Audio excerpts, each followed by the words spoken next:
introduction of our protagonist, Mason Pettits. He narrates that while growing up, he struggled to find any sense of purpose or meaning in life.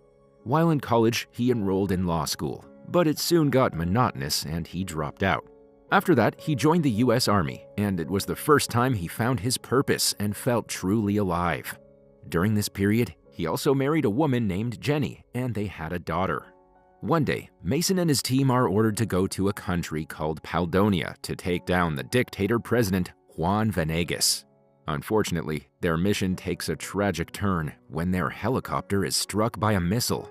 Because of this, most of his teammates die, and although Mason survives, he suffers permanent back damage. After this incident, Mason is let go from the army and has to go back to regular life. With no other choice, he completes law school and starts working as a lawyer. Once again, he loses his sense of purpose, and it starts affecting his personal life and his marriage. In the next scene, Mason is frustrated in his office when his former army general Sebastian arrives. They're happy to see each other after a long time, and Sebastian claims that he has something important to discuss. After that, he takes Mason to his office, where he reveals that he has started his own private security agency called CDI, and that he wants Mason to join him. He explains that a female American reporter is going to Paldoñia to interview President Venegas, and Mason needs to accompany her for protection. Hearing this, Mason immediately refuses the offer because Venegas is responsible for the deaths of his teammates and the end of his military career. After all that, he doesn't understand why Sebastian would work for such a guy. Sebastian offers him $20,000 and claims that he knows how miserable Mason is in his lawyer job. Mason says that he's not as strong as he once was and that his back is permanently injured. Still, Sebastian continues to insist, and in the end, Mason reluctantly agrees to take the job. Afterward, Mason researches the female reporter, whose name is Claire Wellington. She used to be a famous journalist, but a professional error in the past led her out of the spotlight. Since then, she has had a tough time finding serious work, and now she finally has the chance to interview a high-profile politician. That evening, Mason and Jenny get into an argument when they find out that their daughter followed her father's advice and hit someone at school.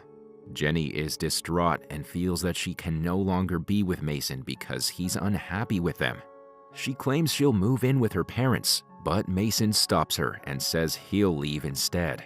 He then tells her that he's going to work as a security guard, which angers her even more. However, she eventually lets him go, thinking it might help him move on from his issues and fix their failing marriage. The next day, Mason picks up Claire, and they fly to Paldoñia together. On the way, Mason watches some troll videos of Claire, and she notices this. She asks if he's making fun of her, but he assures her that's not the case. She then says that regardless of what happened in the past, she intends to fix her reputation now. She reveals that Venegas hasn't given any media interviews in the last 10 years. However, he has now personally invited her for an interview, so it's a big deal for her career. Soon after, they arrive in Paldoñia, where they are greeted by President Venegas. He tells Claire that she's even more beautiful in person and kisses her hand. They then get into a car and head for the capital. Claire introduces Mason to Venegas, who says that he's already done his research and knows that Mason is a former army officer. After this, Claire and Venegas continue chatting and having drinks, completely ignoring Mason. A while later, they are suddenly attacked by some mercenaries. So Mason takes control of the car and sends Venegas and Claire to the back seat. He retaliates by shooting at the attackers, and he ends up crashing their car. After taking out everyone, Mason limps out of the car, and Venegas and Claire are shocked by his combat skills. Venegas continues to praise him, but Mason is irritated and says that he and Claire are leaving right now. Claire says that she needs to conduct the interview first because this is a huge opportunity for her. But Mason says that her life is more important than her career and suggests they leave.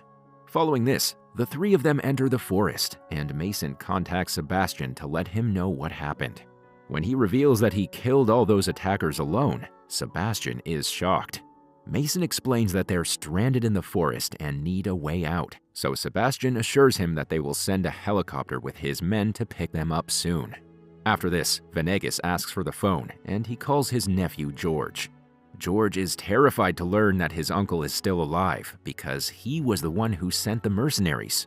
Venegas then tells his nephew that they were attacked, and he's now stranded in the woods. After hanging up, Venegas informs Claire and Mason that he knows his nephew George is behind all of this. However, he says that George is just a pawn following someone else's orders. Later, Venegas suggests they should head for the capital. However, Mason says that a helicopter is on its way to pick them up and they'll be leaving soon. He then takes Claire with him, leaving Venegas behind. On the way, Claire asks Mason to let her conduct the interview first, but he refuses to listen. Shortly after, they see a helicopter coming and feel relieved, thinking they can finally go home. But to their surprise, a few armed mercenaries come out of the chopper, shooting at them. Mason and Claire run into the forest, with the mercenaries chasing them. Mason manages to take down most of the attackers and even shoots down the helicopter. However, one of the mercenaries catches up to him and brutally beats him. He almost ends up killing Mason, but surprisingly, Venegas shows up and he shoots the assailant. After a while, George and his men show up, and he's upset to see the helicopter's condition. Just then, the leader of the mercenaries, Cohorst, arrives and scolds George for not being able to kill his uncle. George explains that his mercenaries also failed in their task, but Cohorst gets angry and threatens to kill him if he messes up again. Meanwhile, Venegas takes Mason and Claire to his hometown, where the locals admire him. After some time, Claire sits down with Venegas for an interview, while Mason records their conversation. Claire mentions the attack earlier and asks why these mercenaries are after him. Venegas explains that Paldoñia has a lot of the rare mineral lanthanide, which is necessary for creating phones, laptops, and other modern tech. Large Western companies want to mine it in Paldoñia, but this harms the soil and local environment. If foreign businesses extract and sell the minerals, it will cause big financial losses. So Venegas is preventing all foreign corporations from establishing themselves in Paldoñia, making him an enemy of powerful people. Because of this, he is facing attacks from mercenaries and militants paid by external forces. That night, Claire, Mason, and Venegas enjoy a good time partying with the locals. Later, Claire approaches Mason and tries to seduce him. However, he politely refuses and tells her that he loves his wife and can't do this to her. The next day, as they get ready to leave, Mason calls Sebastian and questions why he chose him for the mission. He doesn't understand why the mercenaries from the helicopter were after them, so Sebastian confesses that he actually sent Mason to kill Venegas as revenge for killing their teammates. He reveals that he's received orders from highly influential people to get rid of Venegas. Those mercenaries were not supposed to attack them, but they were only after Venegas. After this, Mason calls his home and his daughter answers the phone. She tells him that she misses him and her mother is very upset. Mason then talks to Jenny, who is relieved to hear his voice. She apologizes for what happened earlier and asks him to return home safely. Afterward, Mason approaches Venegas and Claire and suggests they should leave immediately. However, before they can escape, Cohorst arrives with his men and starts terrorizing the village. So Mason gets on a horse with Venegas and rides away. Claire also climbs on a horse and begins rushing, but soon she falls and is captured by Cohorst. Seeing this, Mason is worried, but Venegas assures him that they won't harm her as long as he's alive. Later, Mason and Venegas reach a town and decide to spend the night there. Venegas shares with Mason that he wasn't the one who shot down the helicopter that killed his teammates. During the American invasion, he had lost hope and was planning to escape through underground tunnels. Paldoñia's army couldn't track and shoot down American choppers, so he believes that it was friendly fire. Mason then informs him that he was sent here to kill him, but Venegas claims he already knows that. The following day, Cohorst and his troops arrive in this town as well. So Mason comes up with a plan to save Claire by offering Venegas in exchange. Venegas appears in front of Cohorst, seemingly ready to surrender. However, the scenario shifts when thousands of locals arrive in the streets to protect him. Because the private army has only been contracted to murder Venegas, they cannot open fire on innocent citizens, as this will put them in serious trouble. During the chaos, Venegas, Mason, and Claire head to an underground tunnel and sneak into the palace. In the president's office, they find George sitting alone, who is scared to see his uncle. Claire begins live streaming from her phone, and Venegas tells his nephew not to be afraid of him and that they will protect the nation together. Hearing this, George realizes his mistake, so he tearfully hugs and apologizes to his uncle. Moments later, one of the generals enters and he immediately shoots Venegas. George gets angry and shoots the general, who fires back repeatedly. Within a few seconds, both George and the general die in the gunfire. However, Venegas survives. As it turns out, he was wearing a bulletproof suit. Venegas is devastated by his nephew's death, but he is soon encircled by many soldiers. They are all pointing guns at him, but he assures them that he is their president, not their enemy. He tells them this is their nation, and they are not terrorists, but soldiers fighting to protect it. Suddenly, Cohorst arrives with his men, but the soldiers turn towards him and start attacking the mercenaries to protect their president. Meanwhile, Sebastian also arrives to help in Paldoñia with his troops to help Mason.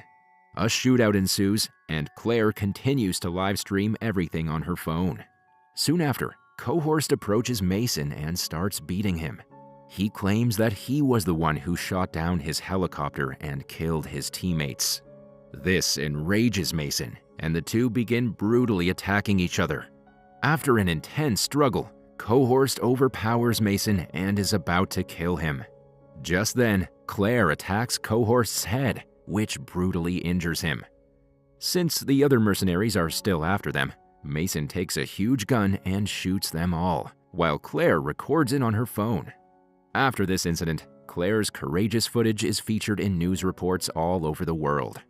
In a press conference, President Venegas steps down from his dictatorship and announces a public election for the following year. In the final scene, Mason returns to the US and reunites with his family. He apologizes to Jenny and says that he wants to fix their marriage. Later, Mason checks his account balance and discovers that Venegas sent him $5 million as a reward for helping him. With this, Mason finds a new purpose in life, which is to spend more time with his family.